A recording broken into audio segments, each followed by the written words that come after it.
Kejaksaan Negeri Kejari, Medan menerima berkas penyerahan tersangka dan barang bukti tahap 2 kasus dugaan penipuan investasi bodong melalui aplikasi Binomo dengan tersangka Fakar Suhartami Pratama alias Fakari. Penyerahan tersangka dan barang bukti dari penyidik Bareskrim Polri pada penuntut umum di ruang tahap 2 kantor Kejari Medan, kata Kepala Kejaksaan Negeri Kejari, Medan Teuku Rahmat Syah SHMH melalui Kasih Intelijen Simon SHMH, Selasa, tanggal 2 Agustus tahun 2022. Dikatakan Simon, penyerahan tersangka Fakari oleh Bareskrim Polri ke Kejari Medan setelah berkasnya dinyatakan lengkap P21 oleh Jaksa Peneliti dari Kejaksaan Agung. Tersangka tiba di Kejari Medan dari Jakarta sekitar pukul 11.30 waktu Indonesia Barat, dan langsung kita lakukan tahap 2, di mana tim dari Kejaksaan Agung Kejagung mengirimkan 18 jaksa dengan 3 jaksa dari Kejari Medan, ujar Simon. Setelah tahap 2, sambung Simon, tersangka akan dilakukan penahanan 20 hari ke depan di Rumah Tahanan Rutan Tanjung Gusta Medan. Terhadap tersangka Fakari disangka melanggar pasal 45 ayat 2, Jo pasal 27 ayat 2, dan atau pasal 45A ayat 1, Jo pasal 28 ayat 1 Undang-Undang RI nomor 19 tahun 2016 tentang perubahan atas Undang-Undang RI nomor 11 tahun 2008 tentang informasi dan transaksi elektronik dan, atau pasal 3 Jo pasal 5. Pasal 10 Undang-Undang RI Nomor 8 Tahun 2010 tentang Pencegahan dan Pemberantasan Tindak Pidana Pencucian Uang atau Pasal 378 KUHP Jo Pasal 55 KUH Pidana, kata Simon. Diketahui sebelumnya, kasus ini bermula saat Fakari mendapat tawaran untuk membuat video promosi Binomo dengan bayaran sejumlah Rp20 juta hingga Rp30 juta. Selanjutnya, tersangka bergabung menjadi afiliator Binomo dan menautkan link afiliator Binomo tersebut ke dalam web fakartrading.com miliknya sehingga orang yang mengakses atau mengikuti kelas kursus trading yang diadakan tersangka dapat dengan mudah untuk mengakses permainan Binomo tersebut.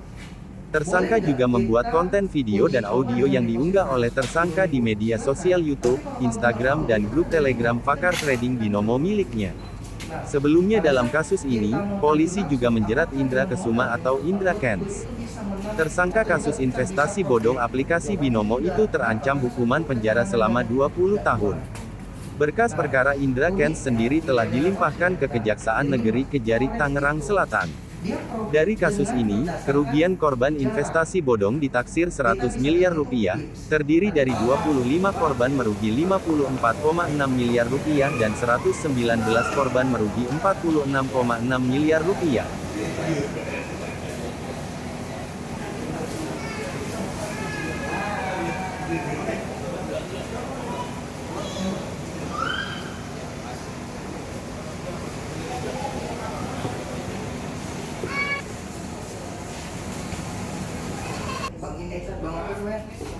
Dipanggil dulu.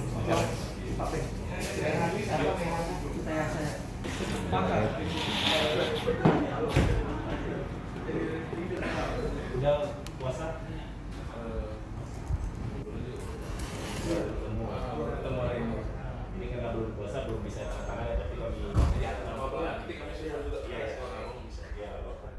Berarti waktu penyidikan belum ya? Belum bisa. Bisa kan sekalian gitu. Iya. Ganti ya berarti ya. Tapi ini biasanya di Medan. Medan. Coba.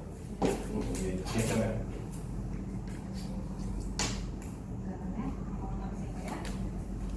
Berkasnya mana?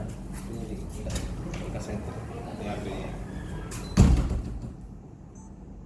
Sambil isi saya ini ya, kan sudah paham ya posisi tahap 2 ini. 2022, Kejaksaan Negeri Medan telah menerima tahap 2 Fakar Suhartami Pratama yang disangka melanggar pasal 45 ayat 2 junto pasal 27 ayat 2 dan atau pasal 45A ayat 1 junto 28 ayat 1 Undang-Undang Nomor 19 Tahun 2016 tentang perubahan atas Undang-Undang Nomor 11 Tahun 2008 tentang IT, pasal 3, pasal 5, pasal 10 Undang-Undang Nomor 8 Tahun 2016 tentang TPPU, dan atau pasal 378 KUHP junto pasal 55 KUHP.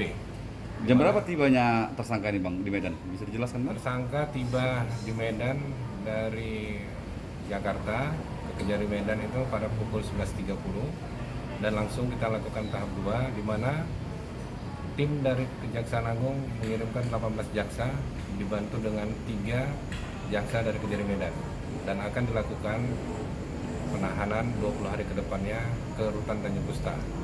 Untuk pelimpahan ke pengadilan sendiri bang, gimana bang? Kapan akan dilimpahkan? Secepatnya kita limpahkan. Jaksa penuntut umum akan membuat surat dakwaan, seterusnya akan dilimpahkan ke pengadilan. Nantinya di pengadilan bang, jaksa mana yang menyidangkan bang? Jadi kalau dari Kejari Medan itu Ibu Juwita, Pak Chandra, dan Ibu Novalita. Nah, untuk kondisi tersangka gimana, Pak? Sehat walafiat. Cukup? Oke, cukup. Ada yang mau ditambah Pak Kasih Bidung?